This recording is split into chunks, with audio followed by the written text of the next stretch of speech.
കാസർഗോഡ് റാണിപുരം കുണ്ടുപള്ളിയിൽ വീണ്ടും കാട്ടാന ഇറങ്ങി കൃഷി വ്യാപകമായി നശിപ്പിച്ചു. തുടർച്ചയായ 5ാം ദിവസമാണ് കാട്ടാനയുടെ ആക്രമണം ഉണ്ടാകുന്നത്. അരുൺ പാറയ്ക്കൽ ഇപ്പോൾ വിശദാംശങ്ങളുമായി ചേരുന്നുണ്ട്. അരുൺ, എന്തൊക്കെയാണ് വിവരങ്ങൾ? മേഖലയിലാണ് ഇപ്പോൾ വീണ്ടും കാട്ടാന ഇറങ്ങിയിരിക്കുന്നത്. വനാതിർത്തിയോട് ചേർന്ന് കിടക്കുന്ന പ്രദേശമാണ് ഈ കുണ്ടുപള്ളി, ജനവാസ മേഖലയാണ്.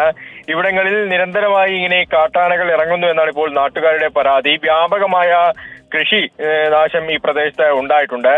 വനത്തിന് സമീപമുള്ള 2 കിലോമീറ്റർ ചുറ്റളവിൽ പനത്തടി സെക്ഷൻ ഫോറസ്റ്റ് ഓഫീസറുടെ നേതൃത്വത്തിൽ ഇപ്പോൾ ഈ ആനകൾക്ക് വേണ്ടിയുള്ള തെരച്ചിൽ നടത്തി. പക്ഷേ ആനകളെ കണ്ടെത്താൻ സാധിച്ചിട്ടില്ല. 4ഓളം ആനകൾ ഈ പ്രദേശത്ത് തമ്പടിച്ചിട്ടുണ്ടെന്ന് നാട്ടുകാർ പറയുന്നു. ഈ രാത്രി സമയങ്ങളിലാണ് പ്രധാനമായും ആനകൾ ഇറങ്ങുന്നത്. ഇന്നലെ ഉച്ചയ്ക്കും ഈ ആനകൾ ഈ പ്രദേശത്ത് വ്യാപകമായ നാശനഷ്ടം ഉണ്ടാക്കി എന്നുള്ളതാണ്. വനം വകുപ്പ് കർശനമായ പരിശോധന നടത്തുന്നുണ്ട്. പക്ഷേ ആനകളെ തുരത്താൻ ഇതുവരെയും കഴിഞ്ഞിട്ടില്ല. ഉന്മേഷ്. അരുൺ പാറയ്ക്കലാണ് വിവരങ്ങൾ നൽകിയത്. വീണ്ടും കാട്ടാന ആക്രമണം.